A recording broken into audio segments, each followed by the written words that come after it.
Madelaine, how you doing? I'm doing well, thank you. How are you? I'm really good. Glad to talk to you about The Strangers Chapter 3. This is one of my favorite horror franchises, so cool to see it wrapping up here with this film. At this point, the stuff Maya has gone through for three movies is pretty insane. Yeah. She's changed a lot from the first movie to this one. Talk with me about how you feel about the character from the start to how you feel about her at the end now.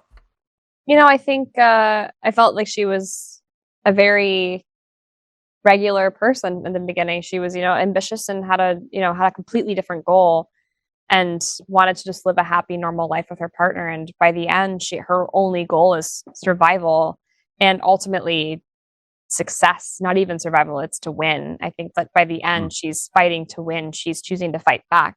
And I mean, we took the first still that you see Maya and the last still where you see Maya from movie one and movie three and put them together. And it's like, it's a completely different person. It's like Yeah. the changes that she's gone through in that 5 day window have, fully removed her humanity from her. The thing I think that people are hooked to with the strangers is the kind of randomness of it. Like the sometimes bad people do bad things and that's just kind of it, and there's like no rhyme or reason to it. Does that kind of nihilist ideology kind of stick with you a little bit when you've been in this kind of film for so long? Yeah, I think there's a level of paranoia that comes along with, making these movies that you have to shake off after Mm. shooting them. There definitely have been moments where that shower sequence in movie one, we wrote because I said whenever I'm washing my hair and there's soap just getting into my eyes, I'm certain somebody is literally breaking into my bathroom at that moment to kill me. So they put that in, and it's like now that I've shot that and it's actually happened, I think about it more. I thought it was going to be like, fighting your demons, and it was actually more like inviting them into your room for lunch. So that's been fun to navigate. What was the toughest scene to shoot in the third movie? There's a lot of gruesome stuff that happens through all of the trilogy, but in the third one, what was the toughest scene to shoot for you? There's a scene in the motel where I'm wearing the mask and Mhm. I make a really grotesque decision that I Yeah. don't think Maya would have made previously. It's incredibly intentional.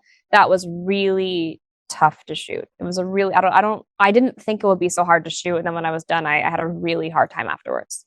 All the stuff that Maya goes through, it seems like in the third movie, she's just kind of numb for a good chunk of it. Am I right about that? Yeah, the idea is kind of like she's like lost all of her humanity. She's lost her will to live. She has nothing left to live for. And I think that's the scariest place for someone to be in is when there's nothing for them to live for, when they're fully alone and isolated.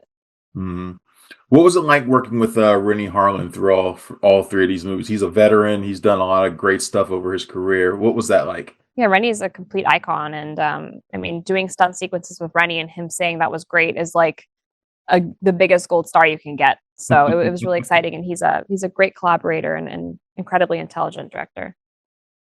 So, my a friend of mine told me to ask you this question, so I'm going to go ahead and ask her. She's a big Riverdale fan, so she wants to know, how do you think the Riverdale gang would have done in the world of the strangers? Honestly, they kind of dealt with that in season two with Black Hood. It was I one, agree. but if you just made three more Black Hoods, I feel like they would fare fairly well. They're pretty savvy kids.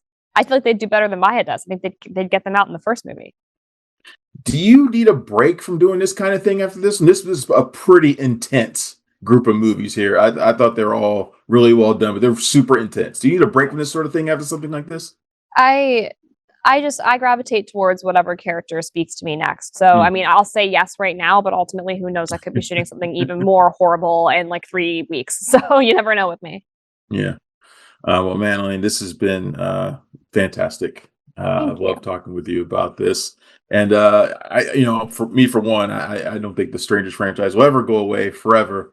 I'll be looking forward to the next one and looking forward to what you do next. I appreciate your time.